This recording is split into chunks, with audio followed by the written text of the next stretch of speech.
Welcome to Savage Minds. I'm your host, Julian Vigo. Today's guest is Michael Biggs, a sociologist at the University of Oxford who has recently studied the transgender movement and its consequences. One recent article in the Journal of Controversial Ideas demonstrates how queer theory transformed English prison policy. Another, in the Journal of Sex and Marital Therapy, scrutinizes the origins of and the evidence for puberty suppression in children suffering from gender dysphoria. I welcome Michael Biggs to Savage Minds. I noticed on your website a point I particularly appreciated is a description of what you do regarding your research. You say, most sociology focuses on events of everyday life or on encompassing social structures. I'm interested in the times when ordinary people chose extraordinary actions in defiance of powerful structures. Their collective action occasionally transform those structures, the French Revolution, Arab Spring, for example, which of course lends its historical significance. But even when collective action fails, it is intrinsically interesting. Within the discipline, my research fits into the field of social movements, or more broadly, political sociology. I really enjoyed this description because it's very appropriate to the era in which we live today. And I was wondering if you could speak about the kind of interest that you have had around this issue of gender identity that might link back to some of your earlier work. Yes, that's an interesting place to start. So I did my earliest research on sort of waves of protest, and so where kind of waves of protest erupt as, for example, in the Arab Spring or in Occupy, where you sort of got these spontaneous collective actions. And the transgender movement is very different from that. So in that sense, why I find it quite challenging, because and interesting to think about it, because it seems on one to be in part a very sort of orchestrated from above, or at least has sort of official sanction, not from the government necessarily, but from the authorities, from the teachers, from the social workers, from the medical professionals, from university academics. So while it's sort of there is a genuine sense of a genuine youth movement. I mean, it is a genuine sort of spontaneous grassroots mobilization of young people through social media. It's not so much in conflict with sort of power structures. It's partly not quite orchestrated, but certainly allied with large parts of the sort of authoritative systems of society, like education, health, the NGO sector. And so I think that's why you can't really understand it in the way that I'd previously understood social movements, as this kind of collective organization and mobilization from below. It's much more of a kind of hybrid between a kind of a top-down and a bottom-up phenomenon. Right. And how did you get involved within this criticism of what's happening in the UK around gender identity? Well, it's maybe there are sort of two phases. So in the 1990s, I was in graduate school in America, and I was very actually engaged in the trans issues, but very much as a kind of a supporter. So I saw all the sort of Leslie Feinberg. I went to Leslie Feinberg's lecture when she came to Boston. I went to the first FTM, female to male conference. So I was very much engaged with that as a kind of someone who's looking at it very sympathetically. And then for various reasons, I had no knowledge or awareness of what was happening from 2000 to 2016. And then a student, when I was teaching our master's course in sociology, and one of the things we have, which is a rather nice little exercise, is that we get students at the end of the term to look at some sort of social phenomenon, not to look at what other people have written about them, what sociologists have written about them, but just use their own sociological imagination to come up with some potential explanations. So I must have seen out of the corner of my eye in The Guardian something about the number of trans kids has increased. So I gave that out as just one of these little puzzles, and we had a good discussion about it, I thought. And then after that discussion was finished, a student who of course was American came to me and said, things were said in that seminar which were very problematic. And I was, of course, quite taken aback by this, because I felt like I was a trans ally when you are still in nappies. But there was something odd about that. that she didn't raise those issues in the seminar, say, this is wrong, or these things are being said which are factually incorrect. But somehow she wanted me to sort of police the discussion of what the other students were saying in a way that was appropriate. And then I had two other students also email me saying that it was also very problematic. Even the question itself was problematic, because I'd said, why is there an increasing trend of kids identifying as trans, something like that? But I used the word trend, and they said that was very problematic, that word. So I realized there was something going on here, because of course at that point I'd been teaching for quite a few decades, and something odd was happening. And then I started reading around, and first, of course, read these sort of radical trans-exclusionary radical feminists. And first I thought, they're horrible. They're really vicious women who just can't be accepting of trans people. And then the more I read, the more I saw that actually their arguments are pretty strong. And so, yes, that's basically how I got into this. Basically, students telling me to educate myself, and I did educate myself, but I came away with the wrong views. The wrong education. Yes, exactly. Yes. Well, you've described precisely what I went through in almost the same time frame, because I was out of the US quite a bit.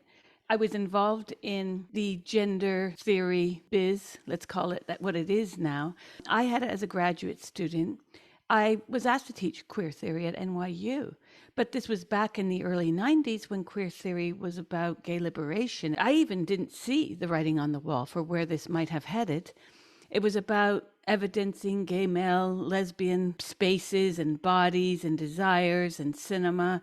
I taught a course where I worked with the students on looking at visual culture representations of gay male desire, Derek Jarman, Marlon Briggs, etc. And it was all very not what it is today. It was about gay visibility. It was about same-sex desire. It was about looking at the interstices historically, sociologically, where gay men had to codify their desire through certain signs, certain language. And none of that indicated that we were going to head towards surgical transformations of the body that are by fiat deemed as changing of sex, literally. None of this was even minimally evoking a future of we're going to push for children to go in that direction. Where do you think the shark was jumped in what seemed to be in the late 80s, early 90s, something seemingly democratic about looking at the representations that we had not seen before because history deemed them unacceptable and verboten? So I think one of the roots is this is, I'm afraid to say, and this is one of my controversial views, roots of this in a feminism that denied sexual difference. So you have, and I think that is one of the seeds of what later became transgenderism, because there's this really strong view within feminism that there might be some differences in physical differences below the neck, but there is no, essentially no behavioral differences between men and women that aren't caused by patriarchy, that aren't caused by social structure. And this belief for a while, for decades, was quite benign, right? Because the early feminists were, well, first of all, they might have stated that, but they didn't necessarily, necessarily believe it 100%. But and it was also a dissident view, because mainstream view was probably exaggerated sort of differences between men and women. So as a result, you get between the sort of feminist view and the orthodox mainstream view, you get a kind of a happy, somewhere in the middle is the truth. But as it became more dominant, it became something that became hegemonic, right? This idea that there are no differences between men and women. And you can find this extraordinary about with young women on now who will say that there are, you shouldn't have sports. Sports are segregated only because men can't face, we're only to denigrate women. That's the only reason why we would separate men and women's sports, is because it's, a sort of a hangover from the days of patriarchy, which of course licenses then allowing men or males who identify as transgender into women's sports. So I think that there's one thing that was laid in the foundations of feminism that then became, for a while, was kind of inert. It was like a ticking time bomb. For a while, it was inert and wasn't problematic, but became problematic perhaps with Judith Butler's complete disassociation of gender from sex. So I think Judith Butler is, in my sort of understanding, one of the key figures who kind of creates the new transgenderism, because of course transsexualism had been around for decades, as a very sort of minor phenomena.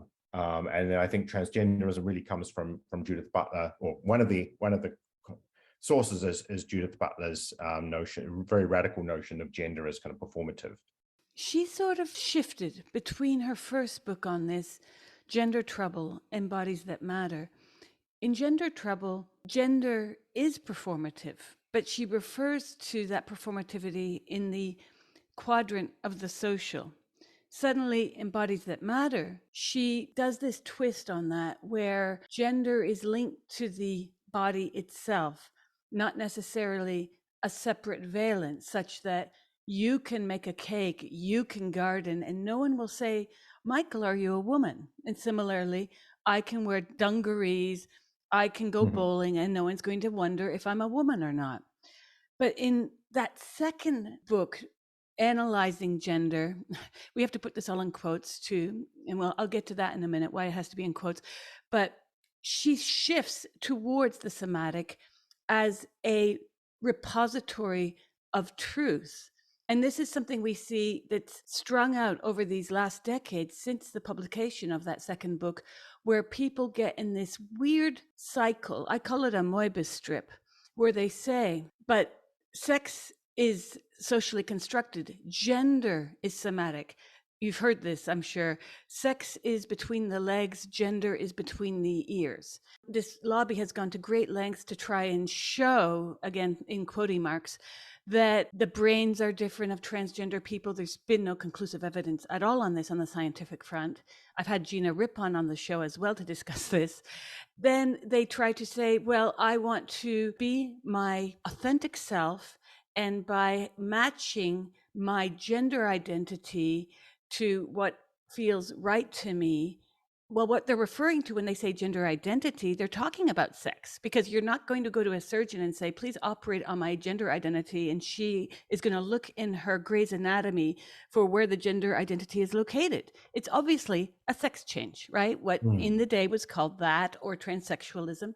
Well, they flip this idea all the time between gender identity being a reality and sex being a social construction, but they're always operating physically on the body. And this is something that Butler entangles in her second book.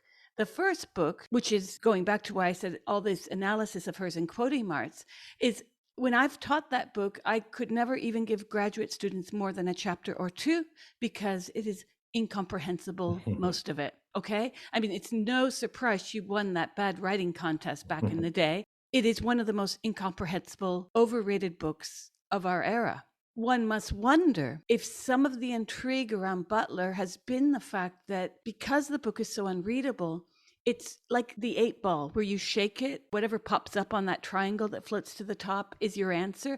I feel like we're sort of there with Butler, who uses a lot of 5-syllable terms, goes back to Hegel, but why? A lot of people, even students who have read her work, have a difficult time understanding what is being said in any particular paragraph. It's quite the paradox that a huge movement today is largely based on a book that is vastly incomprehensible to the masses. Yes, no, exactly. I mean, that's right. And I think its obscurity is in some sense means that it's powerful, because you can't really, it's harder to debunk, it's harder to critique, because you can't really get a handle on it. It's like fighting with jelly, isn't it?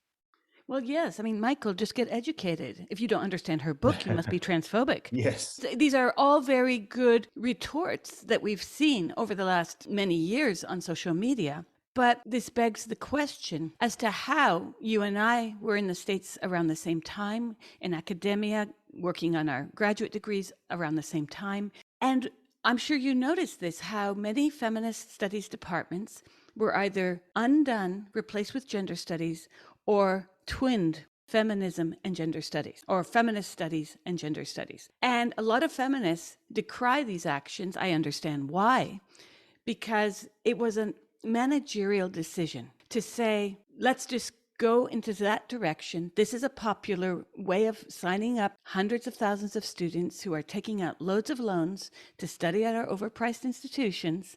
Let's create these departments. And that happened. It happened mostly in the 1990s. If they weren't overtly gender studies departments, they were often twinned with literature studies and cultural studies departments. And often even you'd find departments like American, Africana studies departments that would include specialists in gender studies as well. So when I was on the job market looking for a full-time tenure-track position, at one point I was up for a job in the French department at Berkeley.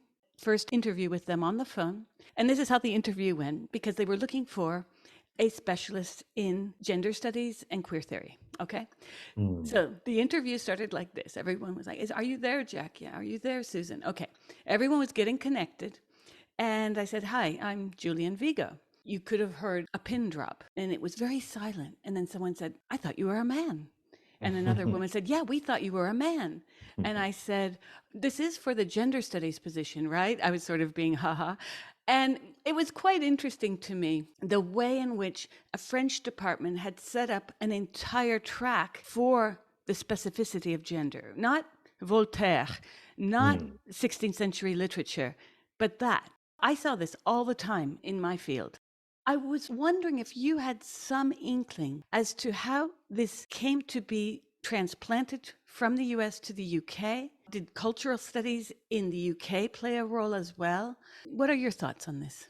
So I think, certainly queer theory came to influence the transgender movement in Britain through Kate Moore, who was sort of completely forgotten now because Kate Moore sort of left the movement, but at the end of the 1990s. But Kate Moore was a kind of dissident transsexual, I think would be fair description at that time, and sort of, but was doing, I don't quite know where they did their undergraduate, but they were doing kind of cultural studies, literature, whatever, and they found that this stuff really exciting. And when Judith Butler came to London, Kate Moore was able to interview Judith Butler, and Kate Moore worked with Stephen Whittle, who went on to become the leading transgender activist in Britain and foundational in getting the Gender Recognition Act in 2004. So that was when it kind of came to sort of reshape what had been sort of a movement of transsexuals to become a much more radical transgender movement, and particularly to focus no longer on the body. And that was the key of the 2004 Gender Recognition Act, to say that all you needed is a diagnosis of gender dysphoria. There was no medical intervention that was required, and that was absolutely inspired by Judith Butler. You can see Kate Moore, Stephen Whittle explicitly, connecting their legislative goals with Judith Butler's ideas. So I think it very much came through activists in Britain, as well as academics at the academic level. And Kate Moore there was a nice little sort of journal or zine, almost like a zine, called Radical Deviance that Kate Moore was the co-editor of, and publishing a lot of sort of queer, just in that first sort of queer in the mid 1990s, sort of just exploring the queer discourse as a way of understanding what was becoming transgender rather than transsexual. In the 1990s, my dear friends moved to Austin, Texas, and one of them studied under Sandy Stone, who I came to know. I came to know Sandy Stone quite well, actually. While at Stone's house one day, preparing for a class, Stone said to me, well, one day soon, we're going to be able to have sex changed legally without any kind of somatic intervention. I remember this discussion very clearly. And I think back to that quite a bit, because I didn't realize the implications. I didn't realize how a generation of scholars could influence the next to enact this. And I had firsthand knowledge of people being trained in the States, going to the UK, bringing gender studies with them. I was and am friends with Jay Prosser. And I knew Jay when Jay was a graduate student at CUNY. We both did our PhDs in adjacent departments. It's interesting because when I look at Jay's work about queering the well of loneliness, for instance, a lot of lesbians push back on that, of course. This isn't a trans narrative. Why is this a trans narrative? But the embrace of the voice of a trans narrative eclipsed any kind of study heretofore from feminists. And the other day I was speaking with Leo Sapir about his work in this field. I was saying to him how the one thing that I had to come to understand, because I never called myself a feminist, I was using preferred pronouns.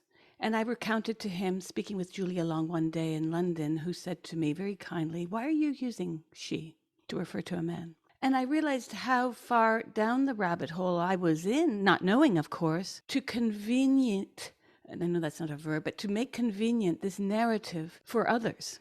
And this is something that was fed to me through academic discourse. It was also fed to me through societal politesse.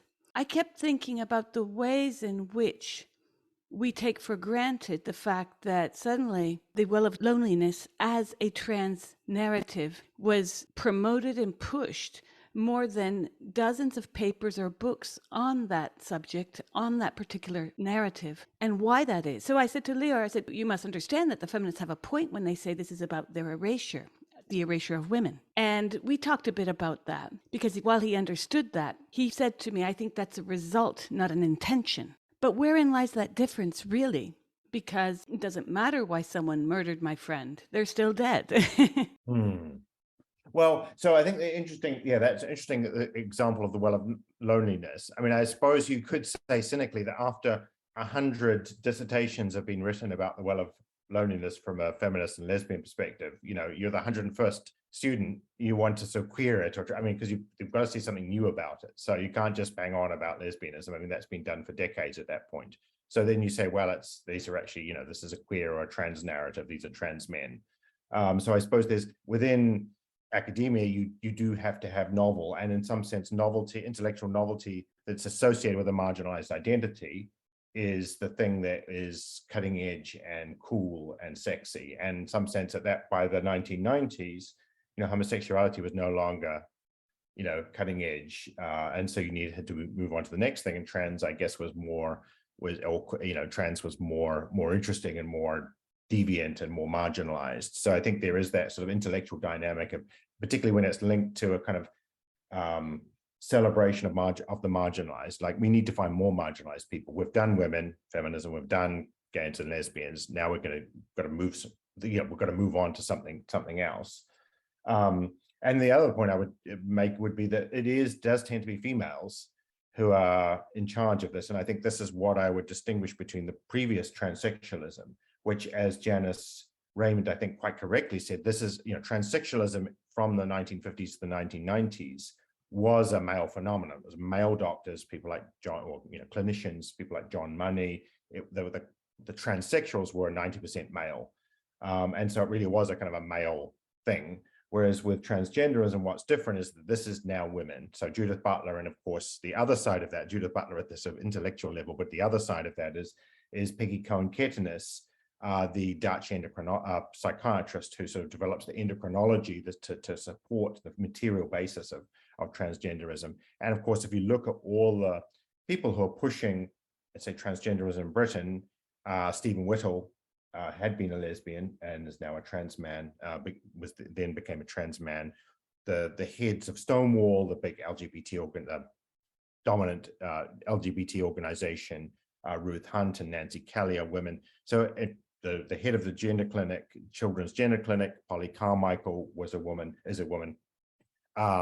So I think it is very much led by women or females. Some of them, of course, have taken testosterone and had other changes, but and would call themselves men. But I think it's really driven by females, and that's something that feminists, I think, find it difficult to sort of quite comprehend, because the idea is, well, it must be about patriarchy. But I think transgenderism is much more a very different phenomena from the previous transsexualism. Well, I'd like to speak about patriarchy. I have a problem with this term, the ideology behind it as well, because for all the critiques of Foucault that feminists make, I think his analysis of power is quite interesting. And I think it would behoove feminists to understand the intricacies of power. Because if we begin to understand power as something that is a monolith from a certain sex, where no one has agency who is not of that sex, and coterminously refuse to take into account even Marxian analysis of class, let's say, or other analyses, let's say, that could be added on. I begin to see the discourse of patriarchy as something that also gives rise to the trans ideology history in recent years, in the sense of there's a huge victim narrative at the center. So what I see feminists saying is, well, she's oppressed. She probably was sexually abused. She was probably in denial of past experiences that were very destabilizing for her. And I think, but wait, what about the patriarchy? It seems to shift goalposts, the explanations as to how the patriarchy operates. Yes, I mean, I think that, I mean, in some ways, I mean, transgenderism is, I mean, adopting a trans identity can be incredibly empowering in, progressive spaces, or, and more spaces in some sense, in the in schools and universities are progressive. So it's not about necessarily being a victim, although of course some people, quite a few, lots of trans people identify as trans do have sort of other kinds of issues and problems, and it's a way of dealing with those problems and coping with those problems. But it's also a way of getting one over your fellow students, getting one over your professors and your teachers and your parents, and becoming, and that's what I think is so fascinating about it, is that on one hand, it's adopting a marginalized identity, but on the other hand, there's nothing more powerful than being able to, walk into a room and say, well, actually, you've got my pronouns wrong. And if you get them, to your professor, and if you get them wrong again, I'm reporting you, to the university for harassment. That's a very, very powerful way of inverting the normal authority relation between, if you think about parent-child, teacher-student, those are kind of formally authority relations. But once the subordinate becomes trans or has some other marginalized identity, then those authority relations are much more ambiguous. And the person of authority has now to walk on eggshells in dealing with this person. So it is a way of empowering, occupying a subject position, which gives you some power as well. And more generally, in terms of Foucault, I think there is something Foucauldian about the way it spreads, which in Britain is very clear that it doesn't come from the government. So in some sense, wokeness in general, and transgenderism in particular, has occurred under a Tory government, under a Conservative government. And it certainly was not really the Conservatives who were pushing it. It doesn't come from the cabinet or the prime minister or the sort of top ranks of government. It spreads sort of horizontally, interstitially, through, the teachers, through academics, through the health service, public health service, in ways that it's very hard for the Tories, let's say, if they wanted to combat it, which occasionally they make noises that they want to stop this or reverse some of these changes. But how do you can be a cabinet minister, but actually you have got no power, because what actually goes on in schools is not determined by the minister in charge of education. It's determined by what teachers think. And if you have some young, tend to be women teachers, who are absolutely invested in this, and they view themselves as doing some sense God's work in promoting different gender identity, then it's very hard for people at the top of that, what appears to be at the top of the power structure, to actually do anything about it. Yes, and the managerial class love it. They make a killing at it. It's very easy to promote, as per Robin DiAngelo, guilt over being white, when you can charge $20,000 a session to speak to a group of people about their white guilt, yet achieve absolutely no change. I find all these identity politics quite troubling. Whatever happened to the millions raised by Black Lives Matter? Many people are asking what's happened. They were also linked to some very right-wing, hawkish arms manufacturing companies. People seem to not be able to, as I say, walk and chew bubblegum with these debates. They want to look woke and progressive, whatever progressive has come to mean, because progressive, when people use that word, my hair stands on end. It's often the opposite. It's often quite regressive. This transgender movement, there's nothing progressive about it. Unless you think 1950 stereotypes of women is progressive, then go for it. We look back to the origins of gender identity, what was then called transsexualism, emerging at the height of the post-war period in the US, where people were going to doctors, very few at the time, getting diagnosed with an ailment. There were clinics. The most renowned clinic was in Casablanca, and a French doctor set up shop there and worked there for many decades. Some of the most famous transsexuals in history went to him. And this was seen as a once in the blue moon affair. It wasn't something that I don't think the lawmakers or the surgeons, people codifying the DSM, thought that this would become a mass fad. Lisa Lippman's work on ROGD, rapid onset gender dysphoria, is appropriate to look at with children. But I spoke to her about this and I said, I think we need to look at the larger, far flung effects of this because there is definitely a mass contagion going on here. And I was also shocked by the lack of criticism from people in our fields, whether it's anthropology, sociology, social psychology, looking at this, right? Because this has been going on for many years. The numbers have been going up every year of referrals, be it children or adults. And no one stopped to think in academia that maybe this isn't a good thing. Yeah, I think the numbers are key there because, of course, when it's a very small number, it really doesn't matter. I mean, in some sense, it's very trivial. So in the Gender Recognition Act, the debates of the Gender Recognition Act in the United Kingdom in 2004, then it was like this was to solve an anomaly that 5 for 5,000 people. And really that would have affected nobody. I mean, maybe some lesbians, some lesbian circles would have had trans women that they, prefer not to have in, but, the vast majority of people would never encounter a trans person. And so whatever the laws were, I mean, they didn't spend any time in Parliament just really discussing this because it was so trivial. It was like an administrative anomaly. And that's fine if it's 5,000 people or 1 in 100,000. So the first, the estimates of prevalence was like there were 1 in 100,000 people were transsexual. But then as the numbers increase, then of course that makes, in some sense, that makes the movement more powerful. But I wonder now at the point the numbers are so large that people might be, it might be much harder to,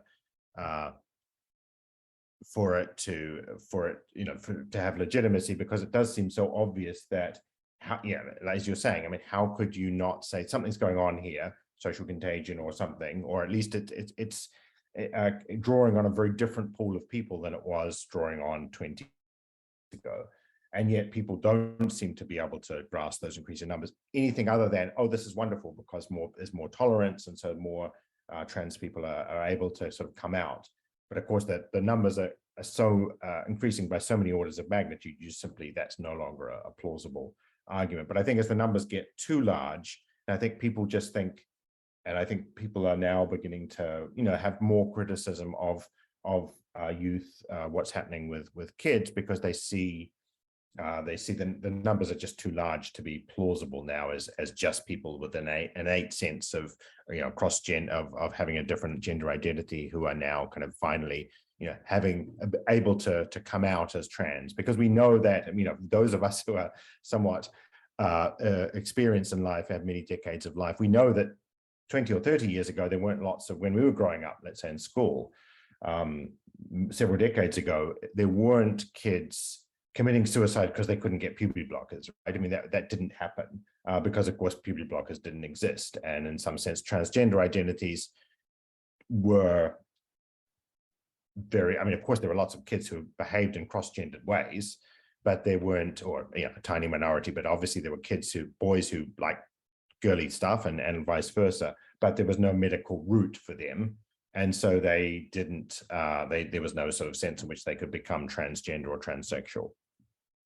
So I think the numbers show that this is a completely different phenomenon. Ultimately, I think will cause problems for the transgender movement because, as you have more and more boys playing in the girls' sports teams, I mean, it becomes more and more obvious how unfair it is. It's not just an exceptional case. Oh, here's a boy, here's a trans girl, we've got to accept this person. But if the whole team is, is trans girls, then you have to think, like, what's going on here? And I think that maybe that's one of the reasons why in Britain you can see that, the attitudes towards transgender have become less sympathetic over the last 5 years, because I think the numbers are just too large at this point. So it causes ordinary people to kind of come across this phenomenon and maybe to be less sympathetic. Might it also be a problem linking this to issues of feminist discourse, where the problem is patriarchy, the problem is gender? And I think Western minds are looking for an easy solution to much more complex problems. If only we could underscore where patriarchy is and take care of it, as if Ghostbusters, patriarchy busters. But when we start to look at what feminists call patriarchy, it goes back to, let's say, unequal pay. lack of childcare, discrimination against women with children because the employer knows that she'll have to be home 6 days for that child. Instead of getting to the material problems underneath it all, we come up with words like gender identity, patriarchy. The same thing with people who say, I was born in the wrong body. Well, no, you weren't. And those are medieval thoughts. When we go and look back to what was happening with the church in the Middle Ages, there was a mind-body dispute there. And I thought the Enlightenment addressed a lot of that. And I thought even the last 100 years of science would have addressed much of that. But here we are, almost forgetting that the Enlightenment exists and that now we're going back to simple solutions instead of saying we need to address the lack of housing for single mothers in the UK, for instance, the lack of sufficient housing for single parented families, etc. We are looking for simple answers. And I think that's, in my mind, part of the problem here is that when feminists say that the trans movement is engaging in oppression Olympics, often they fail to engage the fact that they too have been involved in that. Yeah, no, I think the first things that you mentioned about sort of motherhood and how that obviously has a negative effect on on women's pay, but that would be recognizing that there are biological differences between men and women in some sense, and I think that's obviously where I think some feminism went wrong, was to sort of deny those differences, right? Sort of say, well, but men and women are identical apart from maybe for a few months, of the lifetime when the woman's actually sort of carrying the child. But in actual fact, men and women have not just different bodies, but also different inclinations, different priorities. And obviously, in a society that doesn't sort of recognize that, when in some sense we have to say that people are identical, treat them identically, then those different needs don't get met in the same way. And of course, it's also much easier to address, to say to people, put your preferred pronouns in your email signature, rather than, let's say, if a university says, okay, we're going to give much more generous maternity leave, I mean, that would be a huge financial implication for the university, right? I mean, it would be millions and millions of pounds or dollars to have, let's say, generous financial leave, or indeed to restructure tenure, for example, to make it more, to make the whole timeline of academic employment easier for people raising families, particularly women giving birth and raising their kids, would be a real kind of revolution. But on the other hand, saying, changing toilets is relatively easy. Changing the signs on the toilets from men's and women's to unisex, or whatever. I mean, those are very materially, those don't cost anything. And so I think for people in charge of institutions, it's much easier there are lots of aspects of woke which don't actually require much money. Whereas, and then you seem to be in favor of equality and inclusion. Whereas the actual things that might make a difference, you're saying, as you say, material things actually cost a lot of money. I mean, that would actually be much harder to implement because real resources would have to be involved. So I think that's one of the appeals, perhaps, of some sort of aspects of progressive ideology, is you can look like you're in favor of equality without spending too much real resources. Yes, and that in addition to the fact that there's a lot of funding of gender ideology so that departments can cash in on that. And there was a time when there was funding directly going towards scholarships for students studying certain subjects. And I know when I wrote grant applications for my PhD, I popped in the word gender that was very likely to give me that grant, which in fact I received grants, I believe, in large part because of that.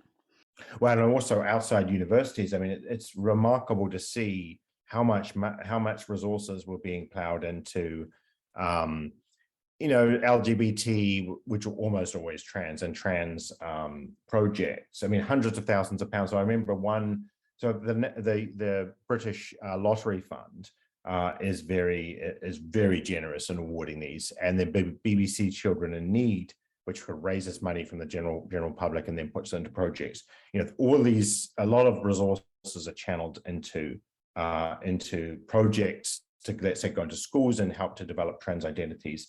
So there is a weird way in which money gets allocated for promoting this ideology in ways that is really quite surprising. How much money is involved. And again, this is not because the government has decided to do this, right? There's no sort of decision. It wasn't in somebody's party political manifesto to do this.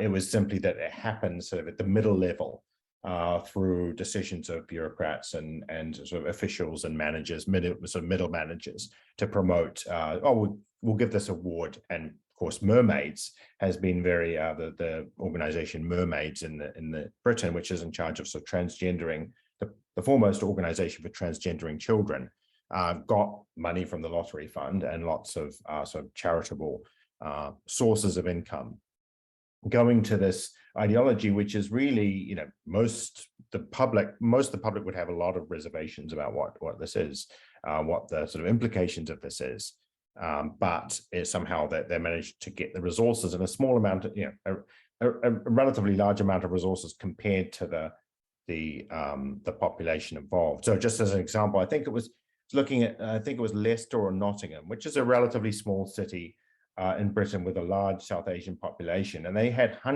they got a grant for, I think, 150,000 to sort of to support trans kids. And of course, they basically only had 2 or 3 trans kids, but they needed to get more. So in the grant report, you said, well, we're glad to find now we have 10, you know, before we used to have 2 and now we have 10 trans kids. So you get this actually on a per capita basis, a large amount of resources going into sort of supporting or cultivating or perhaps creating these people with these, or children in particular with these identities. Well, let's look at some of the myths within the trans logic here. One of your latest papers from August on Turban's, what you call incredible assumptions about sex, where the survey asks respondents, what is your sex? And according to the authors of this paper, they write, several studies have found that transgender youth are likely to understand sex to be assigned at birth. And you go in to critique Turban's findings. Could you briefly discuss that paper? Oh, sure. Yes. Well, so Jack Turban is a very prestigious, he has a very sort of prestigious academic career, sort of Harvard, Yale, Stanford, and he is deeply invested in in sort of transgender medicine. And he has published a large number of sort of very, very low quality papers, articles that have been very influential. And he publishes the article and then he gets the op-ed in a newspaper to promote this. So he's published a series of very poor articles, and what I've been trying to do, and other people as well, have been trying to sort of critique these, but it's very difficult to get. I mean, the journals generally refuse to publish, like a journal like Pediatrics will refuse to publish critiques. So this latest article of his was particularly absurd because he is trying to, he's trying to argue that because sex is now sort of taboo and also ambiguous, because what does sex mean? If you're a trans woman, maybe your sex is female. And that means that it's very difficult scientifically to get is of valid information, and that's really important, particularly for not, in some sense, if you're a trans woman, we could say you're male. I mean, we can sort of analyze you as male, and we can compare you to the male population, and vice versa for a trans man. But of course, if you're non-binary, if you say here are some non-binary people, let's say the suicide rate of non-binary people, we want to know, should we compare it to the male suicide rate? I mean, like, we want to compare the non-binary people who are male to the male suicide rate, and the non-binary people who are female to the female suicide rate. So I think this is the general problem here, is this sort of ambiguity around sex in a lot of surveys now, and indeed even in the survey, even in the census, that is now sort of problematic. But so what Turban was arguing was that that there's no change in the sex assigned at birth is not, there's not this increase in females which we know is the case.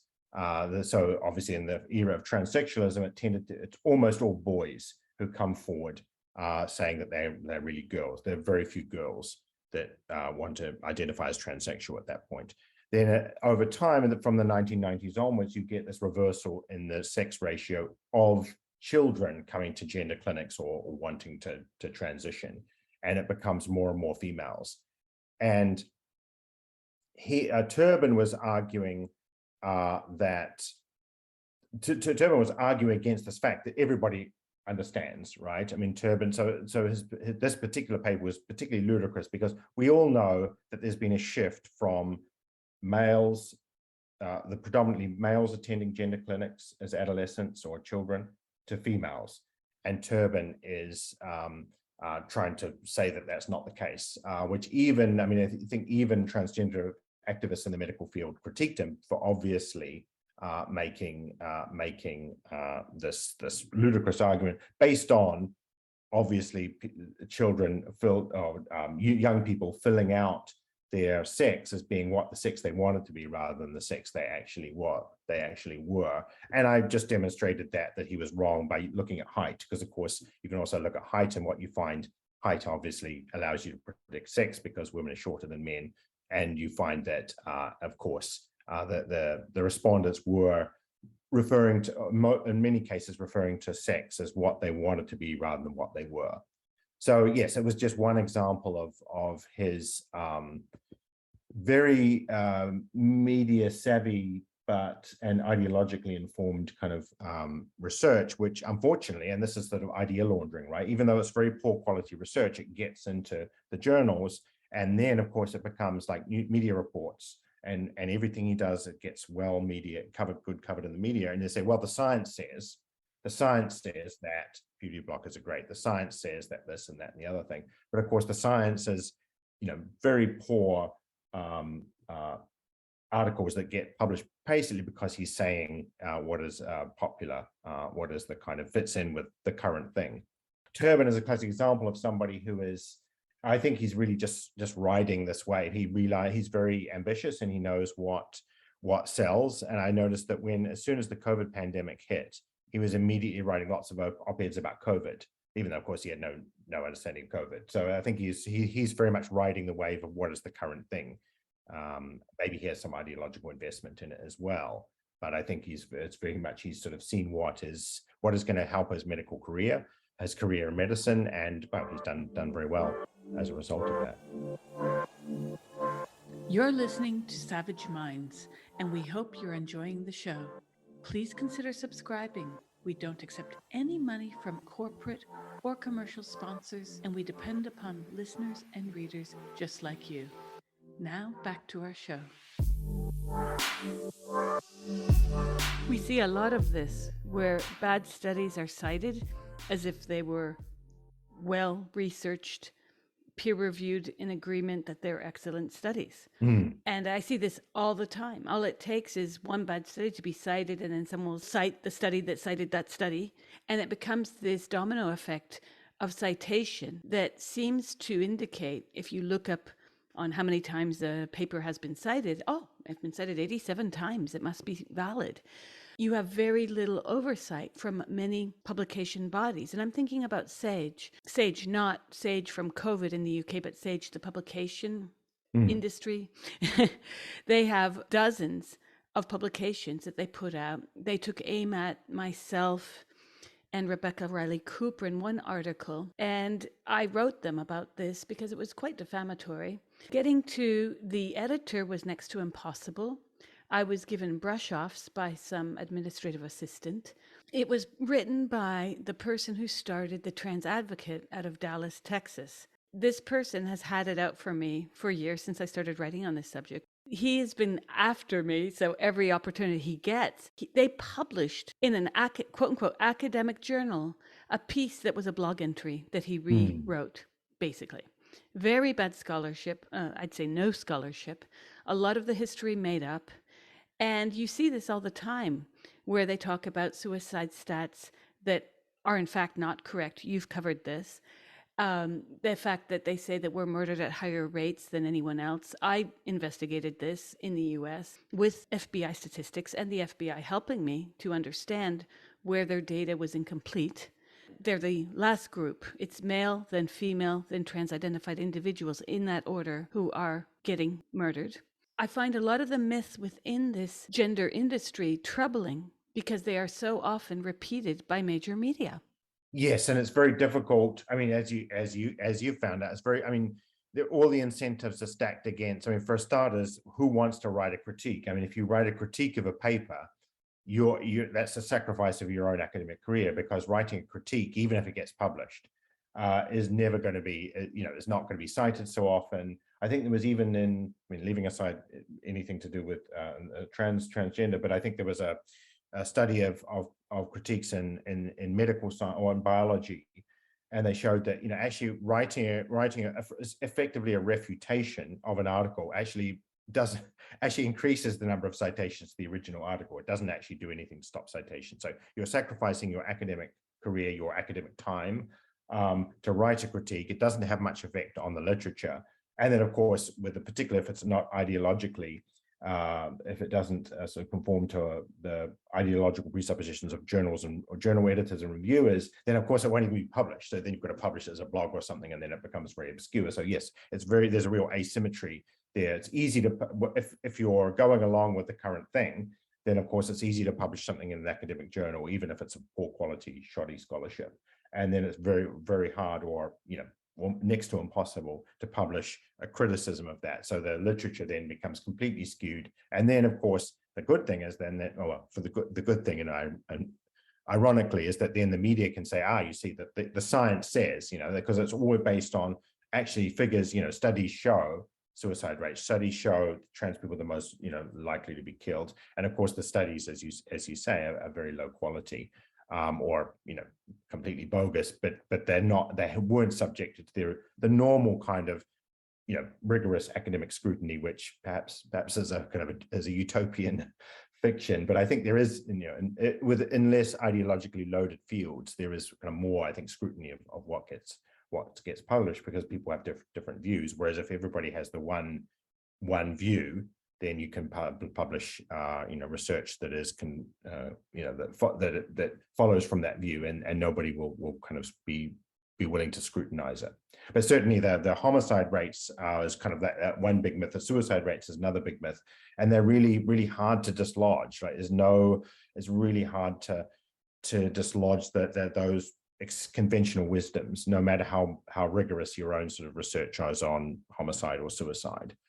Because these are convenient myths. And in fact, maybe that brings back to one thing, circling back to one thing you originally talked about, sort of the decline, haven't we got past this of the Enlightenment, and this idea of gender identity is like the idea of a soul? But I suppose if one was to be cynical, we could say, well, maybe it was never a coherent, it was never going to be a stable equilibrium to have a society with this sort of secular idea of our bodies are the product of Darwinian evolution. Maybe that's just such a not possible to get rid of the supernatural, to get rid of the sacred. And so we got rid of Christianity, and we thought, that's good, now we're all going to be enlightened. But in fact, spiritual beliefs or beliefs in the supernatural come back and become very, very appealing to people. The idea that we have an innate of gender in ourselves, or the idea that there are sort of sacred groups, like people who are groups that are like priests who have some sort of in touch with the sacred, like trans people are, you could argue.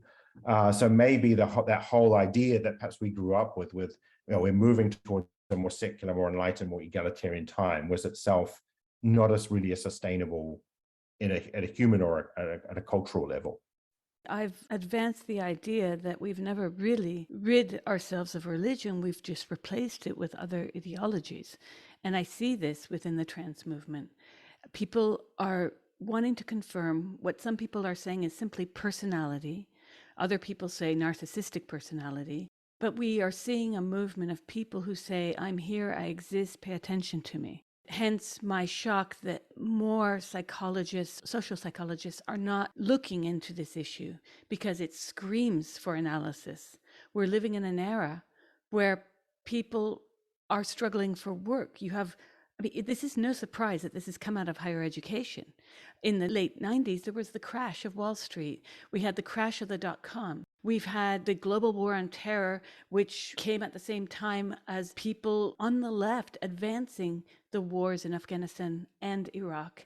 I believe one Democrat from California voted against it. All these quote unquote liberals or leftists were pro-invasion of the Middle East. It's very telling to me where the valences of left and right began to shift on a world order, and also within these kinds of interpersonal politics, if we could call them that, where now, Michael, you must call me as I see myself. And I posit that never before in our history have we had a psychiatric diagnosis that requires that society fall in line, where I say to my bulimic friend, God, you're fat.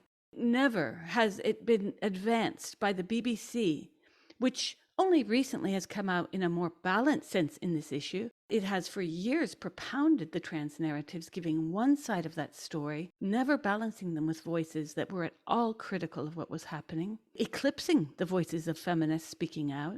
We are given this platter of truisms. I have to wonder why so much of this has come from the upper echelons of the economic echelons of our society, private schools, elite institutions, Ivy League, very costly institutions if they're not in the Ivy League, that come out with this notion that you have a gender identity. Meanwhile, my students from NYU were graduating and unable to find work outside of bookstore clerks, baristas. And I do wonder if this isn't a switch off by the left to offer, instead of reasonable wages, insured housing, pronouns, names, special identities. I mean, you said it earlier, it is cheaper, but it also filters into the rise of what Adolf Reed has critiqued for many years, the managerial class. It's very convenient that the likes of D'Angelo and many others can sound off about the ills of transphobia and racism while they are making a killing, doing absolutely nothing to right the wrongs of which they speak. Yes. No, I think definitely it is a sort of a distraction from, a genuinely egalitarian redistributive politics. And the other aspect of inequality, which I think is worth which you sort of touched on, is worth amplifying, is that, of course, you kind of tend to think about inequalities between rich and poor, right? The poor, the richer, the gulf between rich and poor is increasing. But of course, one aspect of this is that even within the elite or within the sort of top 20% of society, you have greater inequality. So that means actually the stakes for, someone in graduate school or someone at a university are actually much higher. Whereas, of course, in the good old days, maybe before our time, but it's sort of in the 1970s, when universities, or 60s, where universities are expanding, academic freedom is fine because anybody can get a job, even with, as long as you get a PhD, you can get a nice job. As the academic labor market becomes more unequal, more a gulf between sort of, unpaid or sort of poorly paid, unsecure teaching assistants, and then a few kind of star professors who are kind of earning actually a lot of money, relatively a lot of money.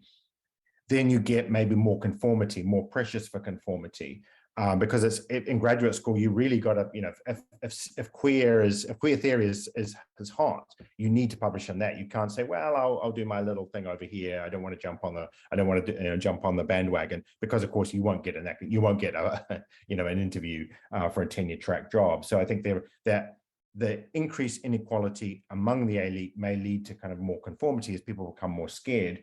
And of course, there's also, I think, and I can see this very much when you look at sort of young women attacking older women, that there is a sense, and I think about, for example, Kathleen Stock or Selena Todd, two feminist academics, or maybe Kathleen Stock is not feminist, but two academics have spoken out on this in Britain. And it's often these young women who are effectively, I think, viewing the older TERF academics as being kind of blocking their progression, because here they are sitting on professorships. I want that professorship. That young graduate student, that young faculty members think, I want that position, and that person is blocking that position. And of course, with the end of retirement age, that person, that person is blocking that job for decades and decades and decades. Meanwhile, I have to scrabble around for these kind of poorly paid teaching gigs. So I think there is kind of intergenerational conflict and conflict among the elite, which may undergird some of the kind of very nasty kind of dynamics that you get of people trying to get other people fired, or their books withdrawn from publication, or their articles retracted, because there is some sort of material basis as well to this ideological movement. Yes, and conterminous to this, having the absence of any kind of follow-up studies, as we found with the Tavistock, ensnares the subject into believing the narrative that they are given. There is no way to actually make the statement that we know that people benefit from gonadotropin releasing hormones that block puberty to then go on to taking cross-sex hormones, for instance, either in children or adults, when we haven't the studies to demonstrate this. Yes, because I still haven't quite my head around how the clinicians could have been so negligent as to not do the follow-ups. And in some sense, this is one of the things. This is the reason why one of the reasons why I was initially that got me into this is thinking, I know that if people, if scientists have got a really good medication, there's really good evidence that is effective, or then you publish it, right? You publish that evidence. So the very fact that, for example, the Tavistock Clinic hadn't published the results from their initial experiment with puberty blockers for kids under the age of 15, that I knew that as an academic, but if the results were good, they would publish them, right? Because I know that, if your results are good, you publish. The fact that you sit on the results means that the results aren't good. You put them in the file drawer, the classic file drawer, where you put the results, the things that didn't quite work out, you put in the file drawer. And so I think that's one of the reasons to be suspicious, because maybe, to some extent the kids have been followed up, but the results weren't so great. So let's not publish it.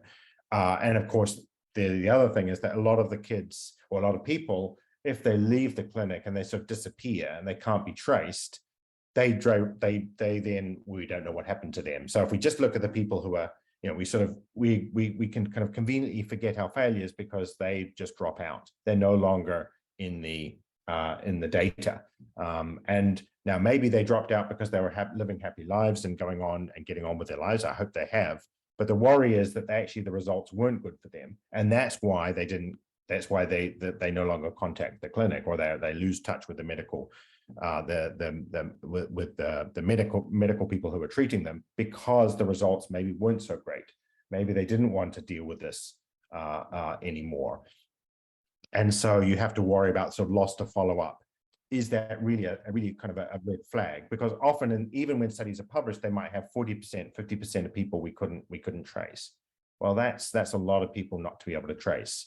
And of course, I would be tended to think that, that they may be there's a reason why you weren't able to trace them, and that's not because they sort of moved country or whatever, but because we went on to with their lives and didn't want to be anymore. I think it may well be because the consequences were not good for them. Well, it's hard to argue against what you're saying, because we see the way that detransitioners are treated by the gender movement, and they are shunned, they are monstered. You see very little recognition amongst those who advance gender ideology that, in fact, there's a large body and a growing body of people who are detransitioning. Yes, and of course, in some ways, it's quite. I mean, if you think about a religious movement, obviously, it's hard to leave a religious movement because all your friends and all your associates are now in this. If we think about a kind of a tight-knit religious movement, maybe not like Scientology, but any kind of really serious religious movement, it becomes part of your life. All your social connections are within this movement. So of course, to leave it is a huge break, and means, some sense, there's a real cost to that. And the transgender movement has that, but also has the medical as well. So it's not just that all your friends and all your associates and all your kind of your life is in this social circle, but actually your body is physically changed. And to reverse those changes is of course, depending on how far you've gone, actually a huge step in and of itself. And I wonder whether, and this, I think for us, for people who are more skeptical of this, we're in a difficult position, because on one hand, I want to emphasize the sort of the costs and the downsides of these physical interventions, which I think have been neglected or underestimated or underplayed by the media and by the medical establishment. But on the other hand, I don't want, I think if people have transitioned, that may be the right thing for them to keep that way. To reverse the changes is not necessarily the right thing for them to do. And so we're in a kind of difficult situation, because I don't want to, and even with detransitioners, I was seeing someone on Twitter was saying, isn't it, these people, these poor girls that have been mutilated, their lives have just been destroyed. But I don't want to say to a young woman in her early 20s, your life has been destroyed because you're on testosterone. We don't want to say that. We want to say, no, your life hasn't been destroyed. You can go forward and live a good life once you're, as a woman. But so I think we're difficult because we want to, on one hand, emphasize that they're quite significant downsides to medical transition, but also that you haven't been completely destroyed by doing this. We want to say, well, yes, you have a deep voice and there are other physical changes that you've had, but you can still go on now and live a good life as a woman, and you don't need to feel that you were, that you made this terrible error and that your life is over and your body is completely destroyed. So I think for us, there's a difficult balancing act that we have to to navigate. Well, in your recent paper, The Dutch Protocol for Juvenile Transsexuals, Origins and Evidence, you discuss the birth of transsexualism, and you link it to the advances that were made at the time of plastic surgery.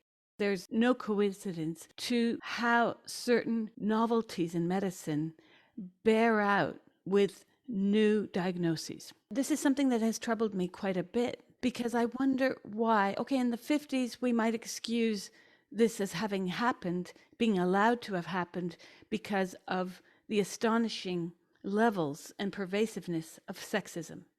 Women were told to leave the factories that they had occupied while their husbands were out fighting the war. They went back to the home.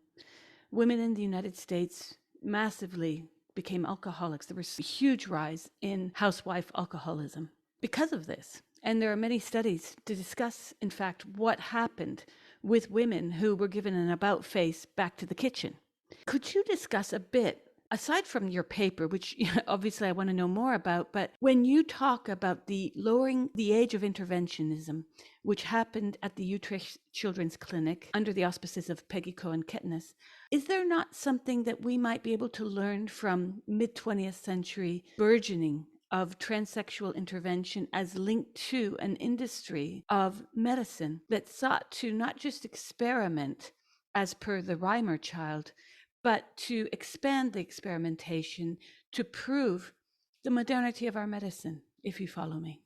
I'll have to think about that. I think this is, the people who are subject to this intervention, the kids in the case of puberty suppression, are wanting the medication. So I think and this may also explain, factor in why there are relatively few detransitioners, is because compared to the number of people who have transitioned so far, and that it's it's not like other kinds of medical malpractice. If you think you've got some sort of problem, you go to the clinician, the medical establishment diagnoses you and gives you a treatment. And therefore, if the diagnosis was wrong or the treatment was turned out to be bad, then of course, in some ways you feel very angry because, hold on a second, I can blame the doctors for doing the wrong thing, for diagnosing me incorrectly, or for giving me the wrong treatment. But with gender medicine, in some sense, the doctors are giving people what they want, right? So it's not as if nowadays a child comes to a gender clinic and says, I've got gender dysphoria, or I have these problems, what do I do? Because in some sense, what they say is, give me the cross-sex hormones, give me the puberty blockers, give me the surgeries. That's what I want. I'm trans, I need this. So in that sense, I think if they realize they make that maybe that they've made the wrong decision later on, in some ways they tend to blame themselves, and that's what you see in a lot of detransitioners. They don't blame the doctors so much; they blame themselves, and they feel embarrassed and humiliated that I did this to myself. So I think that makes it much harder for them to sort of blame the medical establishment, or of course they do a bit, but they also blame, there is also a kind of a self-blaming because they have come to the clinic wanting this medication. And I think that makes it quite distinctive perhaps from some other, medical malpractice, cases of medical malpractice or medical, treatments that turned out to be not so good. But in terms of puberty blockers, just to sketch the background. So really in the transsexualism, as Bernice Hausman argued, I think plausibly, is really a creation of this new understandings about endocrinology and new techniques of plastic surgery that are developed by the end of the Second World War. And that made it possible, apparently possible, to sort of change sex in a way that had never been possible before in human history. Of course, you could change the opposite, wear the clothes of the opposite sex and so on, but you couldn't, sort of physically change. Now you can physically change, apparently, which changes in some respects anyway, superficially. And but of course, that was only for adults. There's very, very few examples of anybody under the age of 16 or 17 or 18, having a physical intervention before the 1990s. And what the Dutch, including Peggy Cohen-Kettener, sort of realized was this drug that was used for precocious puberty could be used to stop the puberty of children from the age of 12 onwards. And then you sort of stop the puberty, and then when they became 16, you could then give them the cross-sex hormones, which would then allow them to sort of go through the puberty of the opposite sex. And that appeared to give a better superficial resemblance, because if I'm, let's say, a boy who wants to be a girl, I haven't gone through that testosterone, that phase of driven by testosterone and puberty. I haven't got the male features. I haven't of voice and hair and all the other things. And then you give me estrogen at the age of 16 and I become a beautiful woman. And that's almost the way that they talk about it, sort of like I really can become a kind of a gorgeous sexually attractive woman, whereas rather than a rather obvious bloke in women's clothes. And so that was the sort of it seemed like you could actually use puberty blockers followed by cross-sex hormones and surgeries was a way of really changing sex, and you could do it young. But of course, the key is to get them young, and if you have to intervene as young as possible, and that has I think an extraordinary effect by lowering the age at which medical intervention is possible, but also as a kind of imaginary. It's now really plausible to think that you can actually change people's sex, because sex, the idea is the fiction here is that sex is only comes about at puberty, and if you can stop puberty and go through the opposite puberty, in inverted commas, then you can literally change sex. And it's very notable, I think, the media friendly, the media celebrations of trans kids are always now kids like Jazz Jennings will be the most famous, and there are other ones in every country, including the Netherlands and Britain. They're always kids who got puberty suppressed early, and they look, in a superficial way, very like the opposite sex, and that seems to kind of feed into this sort of notion that you can change sex. And so these puberty blockers, which were puberty suppression for gender dysphoria, was initially just for a very, very few. And you could argue that, well, it would be very difficult to have a trial, any kind of clinical trial, because there was just like in the Netherlands with one a year. So there's just handfuls. In Britain, a dozen a year maybe at the beginning. And then suddenly, of course, it takes off and you get hundreds of kids a year. And by then they say, well, we can't have clinical trials because, it would be cruel, it would be unethical to deprive the children of this wonderful medication. So it has a lot of sort of transgender discourse that's kind of completely circular and doesn't make logical sense, but somehow has nevertheless is powerful. There's also the idea that this was ever an option, hence my question about the burgeoning advances in plastic surgery and endocrinology in the 1950s. My question related to that is basically this: why was this the go-to resolution for what was, let's say, a gender incongruence instead of talk therapy? We also, at that point in time in our collective history, had psychoanalysis and therapies.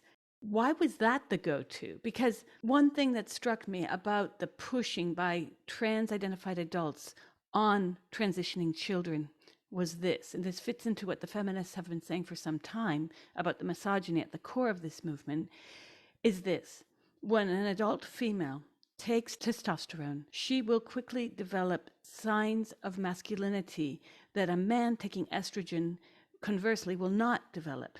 And I refer to the changes in jaw structure that do happen, facial and body hair. Obviously, she will not grow suddenly to 6'4". her hands will not miraculously span out. Men who take cross-sex hormones have very few advantages in terms of looking like, inverted commas, a woman. So what the feminists have been saying is, of course, they go after the children because it's the only way that they can have identifiable, sort of looking like a woman adults. And the women are paying the price for this, including amongst the cohort of adult females today. You have a very high percentage of women getting what they call, it's a horrible term, top surgery, getting double mastectomies and having, again, bottom surgery, having their uterus removed, having phalloplasty, a series of operations done to them. Whereas a lot of men who identify as transgender, they're undertaking no surgical interventions whatsoever. Why was that the go-to? That's why I asked if this was not about sort of a bravado of scientists at the time to say, look what we can do. Was there not a bit of trying to highlight one's career, even in the 1950s, to create a new field? Not just Marcy Bowers doing it today, but back then, where people were trying to show their worth in the medical field. Yes, absolutely. And of course, in some ways, it's it's the most potent thing you can do as a medic, right? Like literally change sex. I mean, it's kind of like literally change your patient's sex, or what seems to be changing your patient's sex. So it's kind of it shows your virtuosity and shows your power as, let's say, an endocrinologist to say, look, I can actually mold a child. I can actually, you give me a child and I can basically switch their sex from one to another. So I think there's definitely that sort of hubris, medical hubris about what you can do. I think, I mean, I suppose it's also the case that they started off with these are really, really cross-gender identified kids. I mean, these are not kids who occasionally do a bit of dressing up. I mean, these kids are really, really, really intent same sex. And so it would seem, if you see this kid at 12 or 13 and you say, well, I've got this, I now have this amazing drug that I can use. It does seem the easiest way of dealing with it, as opposed to saying, well, that they may have to spend years and years and years of, kind of getting used to the fact that they can't be the opposite sex. They may be, maybe go through a horrible teenage years. And maybe by the time they're 25, they've kind of reconciled with their body and they realize that they're a very different kind of woman, a very exceptional, unusual type of woman. Let's say if we case of, I'm thinking of the first guinea pig in the Netherlands called FG, who was, a young girl who was incredibly, everything about her was masculine. And she came from a very traditional family, where her father was a very traditional Italian. And yes, you could say, well, look, you're going to have this terrible time of it until you're maybe 25, and then you kind of become presumably on the way to being a butch lesbian because FG was attracted to women. Or we can give you the magic drug and solve the problems now. And in some ways, that's a much easier way of coping with the patient. The patient is there. They're in distress. I've got this. I can use this experimental drug to remove their distress. In some sense,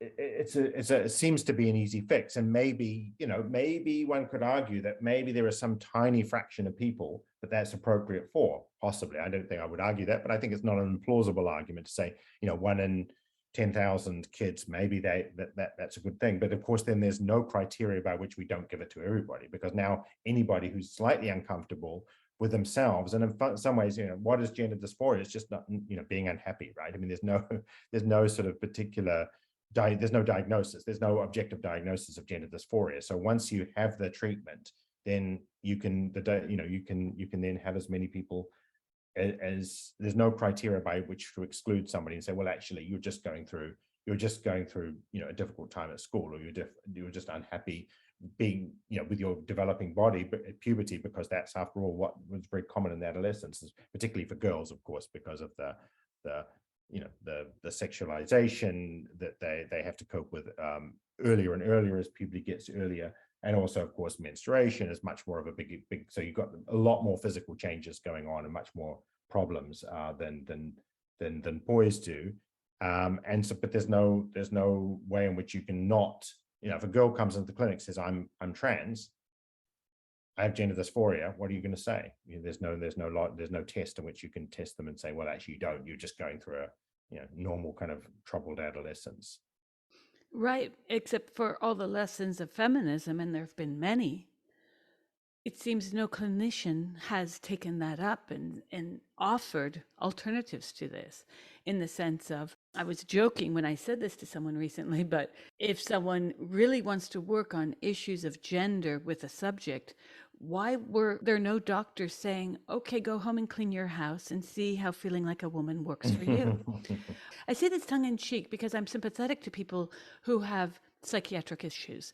And as you say, being sad, being depressed, these are horrible situations to be in. But I wonder if the quasi Frankensteinian notion that we're going to make a body anew, we're going to make you the opposite sex, has been anything short of an unmitigated disaster for Western medicine.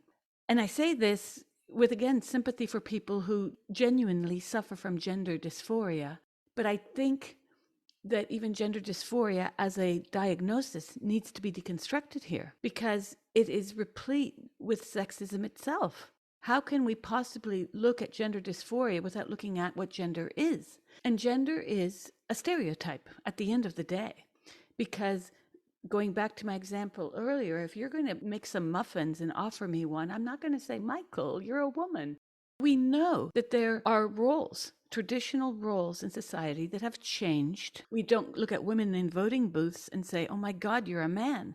We know that women can vote. And I think that there's been this attempt to revamp sexism at the heart of this movement, even unconsciously, because isn't the solution to gender incongruity to deal with the fact of gender itself and how it has been simulated, dissimulated, and reconstructed over the ages?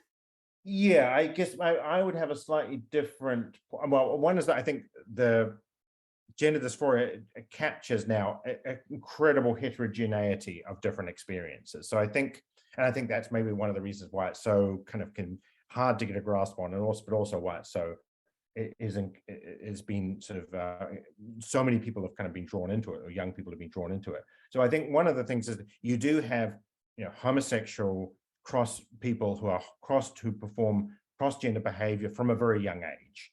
And I think Jazz Jennings would be a classic example of this. There are people who are just, and they do tend to be disproportionately homosexual, who are naturally inclined towards behavior that is typical of the other sex. And I don't think this is necessarily about stereotypes. I think this is about some whatever biological differences that they have, which are associated with same-sex attraction. And of course, what I think is the progressive thing is to say you're different from a normal boy, from a typical boy, but that's fine, right? I mean, that's sort of, you're just different. You're a feminine boy, and that's great. That's just you. That's the way you do. That's you. And of course, you need to stop them being bullied, because obviously people who are different are sometimes bullied in school, and just let them. That's who they are, and they should be allowed to develop in that way and turn into, probably end up as gay men, or probably end up as kind of butch lesbians. And then I think that's the progressive thing. So that's one set of people who kind of fall under now gender dysphoria. So people who are genuinely cross-gender. Now, I don't think they have a woman. I don't think Jazz Jennings has a woman's brain, but clearly there's he has some inclinations towards femininity, which were manifested at an early stage of, very early stage of his development.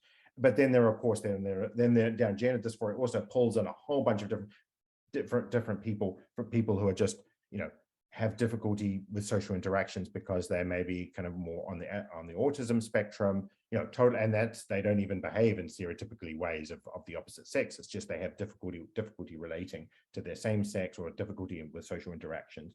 And then there are the heterosexual girls now who are really kind of are looking quite longingly at kind of gay male interactions, have very romanticized views of sort of gay romance, or the gay scene, and want to be sort of gay men, which is of course going to be tricky for them. So I think there's now just a whole bunch of different, quite diverse ranges of people getting drawn into this. gender dysphoria, because it seems like a fix for any kind of problem you have in some sense, because you will become a different person. I mean, that is a human, yearning to sort of, I'm not good enough. I'm unhappy with myself. Therefore, I want to become a new person. And before, maybe you'd be converted, religiously, undergone a religious conversion of some sort. And now you have this physical conversion that will make you a new person, and give you a kind of a new life and a much better life. And I think in most of these cases, I'm not even sure that, I think we should abolish, I think we should sort of get rid of gender or just ignore it. I think probably it would be the best thing to do, and encourage people to. Yeah, had the Christina Jorgensen experiment not taken place, had clinicians been advised to not go there and to advance psychotherapy, psychoanalysis, etc., for their patients, we'd be living in a very different world, perhaps. In a sense, Michael, I'm asking if medicine didn't change the sociological landscape in which we are living. Because imagine a world where doctors in the 1950s said, here's a psychoanalyst for you to follow through with your questions. You need to be comfortable in your body. You need to be comfortable being a butch woman and being a feminine man.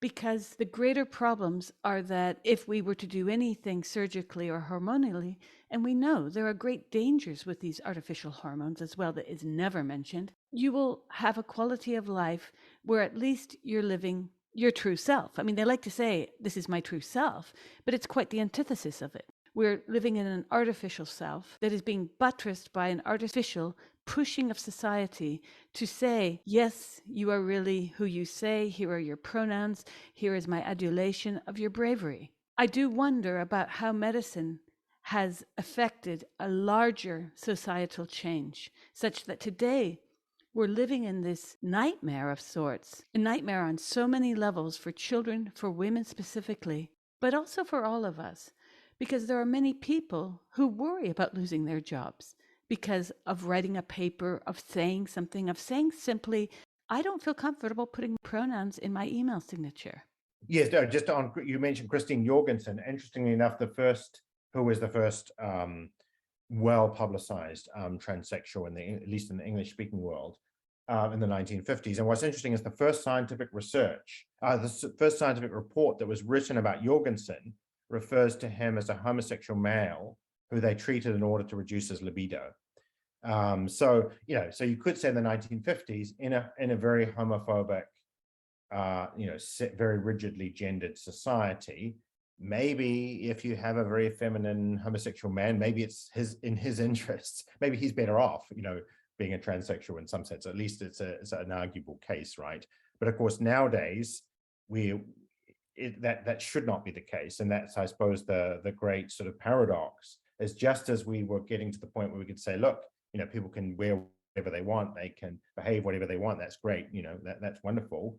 Then rather than releasing people from gender in some sense, this new new system of medication becomes more through puberty blockers, becomes more and more deeply embedded. And you have this creation of the new person called a transgender child, and social transition, which is also fundamentally kind of linked with puberty blockers, because you can't socially transition a child before the invention of puberty blockers, because it'll be physically obvious by the time when they hit puberty that they're the opposite sex than the sex they're pretending to be. But of course, with puberty blockers, there is at least this idea that you can socially transition children, which then locks it in. Once you've been socially transitioned, once you've been sort of, in the extreme cases, your name has been changed, you're at the school pretending to be the opposite sex, wearing the clothes of the opposite sex, having the pronouns and using the toilets and everything else, it's very, very hard for that child to then say, oh, hold on a second, maybe I'm just want to, live in my natal sex, because it's in some sense your entire self-image, and your social world is built around this new identity of being the opposite sex. And there's, very difficult to come back from that, it seems, even before the medical intervention. You write on your website about your work with protest, and you ask, why would it make sense to harm oneself without harming others, to go on hunger strike, or to set oneself on fire? And I have worked on a subject which was very volatile. I worked on the female suicide bombers in the Second Intifada on the West Bank. And I was frequently told that I was enabling terrorism. I was asked, but isn't your work excusing the violence done to Israelis? And I was interested in knowing why a 24-year-old ambulance medic would explode herself in desperation to be hurt. Obviously, harm is done to others. But I'm wondering if there's not a shred of self-harm within the narrative of transitioning that society is refusing to talk about. As I mentioned earlier, the artificial hormones from the coronary study in the US in the 1960s and 70s, that study had to be shut down because of the high rate of death, extremely high rate of death of giving men estrogen. And you see very few medical professionals discussing the harms of these hormones, just that alone. When a friend of mine underwent one of the gender reassignment surgeries, as they call it, she told me that her clinician said one of the results of this is that you will have a lower life expectancy because apparently, I did not know this, having surgeries does lower your life expectancy, I guess statistically speaking. Is there an aspect of self-harm that our society refuses to address because we are all glued into this affirmative model of supporting this brave person, as you see on Twitter? Well, why would someone go through all that if they just wanted to get into the women and girls changing rooms? Yes, and I think obviously there is a higher rate of self-harm and suicidality among kids who appear who go to the gender clinics, and of course that's used then to say that's why we need to give them the interventions, because they are a vulnerable group. And it's true, they are a vulnerable group, but of course the threats of self-harm and the rhetoric of suicide is used to sort of shut down all discussion. I think in a very there's this classic statement, which I haven't quite found out the source of it, but certainly appears in the 1990s, but and of course is very prevalent now. I'd rather have a live daughter than a dead son. So the idea is that transition or die. And in fact, if you scrutinize, if you even scrutinize the medical evidence or the sort of costs and benefits of these particular interventions, that itself is causing harm. That itself is causing particularly vulnerable people and vulnerable children to perhaps kill themselves, as a very good way of shutting down discussion about the sort of normal kind of rational discussion we have about costs and benefits, or about the sort of the evidence or the implications. So I think the harm and the potential for harm is fundamental to the constellation of ideas that is transgenderism. And I think, but I suppose if you want to take a broader perspective, you could say, well, look, actually, sort of bodily modification or mutilation in some sense is part of a lot of human cultures. I mean, it's often the case that we modify bodies. Well, I think about the most extreme case, like Chinese foot binding. So maybe we're reverting again to a more primitive, sort of more primitive. But if you look cross-culturally, we find lots of different types of bodily scarification and other kinds of body modification. This is just a reversion to the sort of things that we thought perhaps the rational Enlightenment would have got rid of, but we're kind of coming back to this more human, universal sense of changing your body, and particularly around spiritual beliefs as well.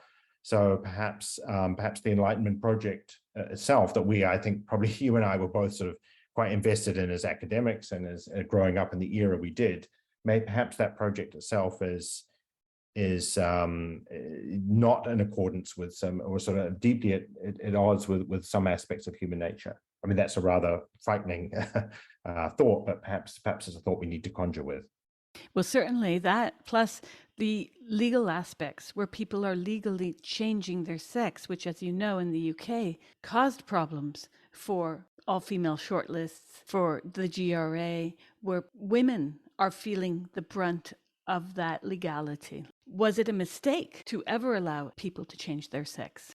Yes, I mean, I think that was, I mean, Yeah, this was, I mean, in the beginning, this was for a very, very tiny number of people. And of course, in the well, the rationale for the change in the Britain was because you couldn't have same-sex marriage. So, transsexuals should have the right to marry. They can't marry, so have a heterosexual marriage because the birth certificate is wrong. So rather than, of course, one solution would just be to bring in same-sex marriage. And that would have been the better solution, but that was at that point unthinkable. 2004, within a decade, it had become obviously thinkable. And so, yeah, I think definitely that was a mistake, and the implications were never really addressed for prisons, for sports, for all these kind of things, which women are being disadvantaged by men being able to change their sex. But those problems would have affected would have been very small if the numbers were still 5,000, right? So I think the numbers are key. Yes, 5,000 wouldn't have made a difference in the population of 60 million. But as you increase the numbers, then of course those problems become more and more severe.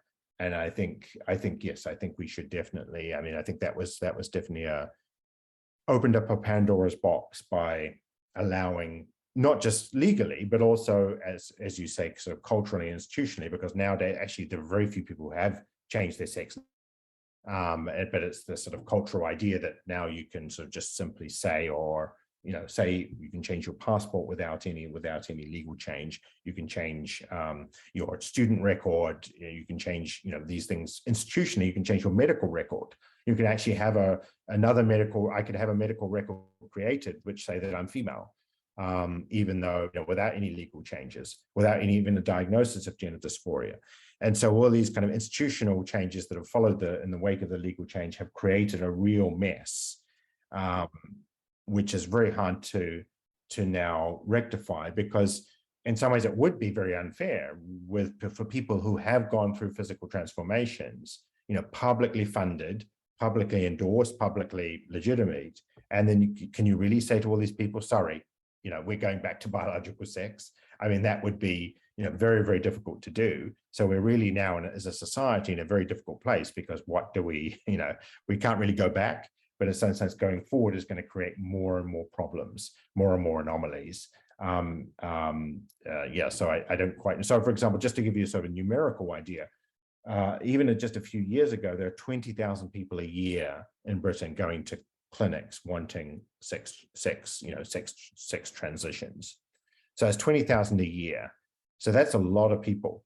And that's of course with long waiting lists. So a lot more people are going, getting hormones privately. A lot more people are changing sex without going through medical, changing their, sort of the way they present or the way they want other people to perceive them without going through the medical route. So there's a huge numbers of people now who are kind of invested in this. And of course they're, with kids also, often their parents, sometimes their parents are invested in the same thing. So you've got a lot of, this is going to be almost an insuperable conflict going forward. How do you untangle this? I was going to ask you what will happen in the future, because many feminists want for all of this to end, the end of legal changes of sex, the end of these treatments. And I can't disagree with them. Of course, that leaves us with the cohort of people that have already been through that. What do you do with them? Do you grandfather clause them into their identities and then stop the madness? Because I think we know enough with even the social science of psychology to know that there are other options. And these options have been entirely underemphasized by those pushing for gender identity procedures. And it would take a very fierce mandate by a group of psychotherapists and psychologists and psychiatrists to come out and absolutely stop it. I'll give you an example. In Italy, doctors can say, no, I'm not performing an abortion, and there is no problem, no risk to their job for saying that. And I wonder if that might not be something in the future, because I wonder if doctors would have to be the proactive agents to stop this, given that legally the ball's rolled so far downhill. Look at what's happened with the Judge's Bench book in the UK, where rape victims are having to refer to the rapist as she. I am very worried about the incredible level of capture through all public institutions, NGOs, private institutions, And you've seen this. I mean, all the cases we've all followed throughout the last 24 months. Maya Forstater, who would have ever thought that we would see something like that? Sonia Appleby. We're seeing people bullied for saying that water is wet. And yet, that lobby that is supposed to be so marginalized has an enormous power to silence women, to even silence professional women. Yes, I think that it's going to be extremely messy, and the conflict will continue for some time. I think that the numbers, I mean, certainly the direction of public attitudes in Britain has really shifted, partly because of this very successful, sort of unique in the world campaign led by feminists to push back against this. But I think partly also because of the increasing numbers, as we mentioned several times. So I think in the long term, I don't think it's really sustainable. I think that the public opinion will recognize this as more salient. Well, because it's not just about what people think about it, but whether how much of a priority it is. And when you realize your kids are being, subject to this sort of indoctrination, when you go, if you go into a changing room and there's a bloke in there, I mean, these kind of everyday experiences mean that people will not just abstractly change their views, but also say, this is actually important. This is a priority in my sort of public, for when I vote, when I cast my vote, this will be a factor that determines, who I vote for. So I think the public opinion will shift. And I think, and I think that these ideas really don't stand up to scrutiny, and that's why it's sort of obviously so crucial to put them under scrutiny, but also why, of course, they resist scrutiny, because if you can avoid scrutiny, you can avoid the sort of the obvious logical and evidentiary sort of gaps in the sort of the coherence of transgenderism to come to light. And I think in the long term, I think it is not something that can be sustained in the sort of the transgender movement in the long term. In the short term, though, however, because of all these reasons, it is going to be it'll be a protracted conflict ongoing, I think, for many years, if not decades.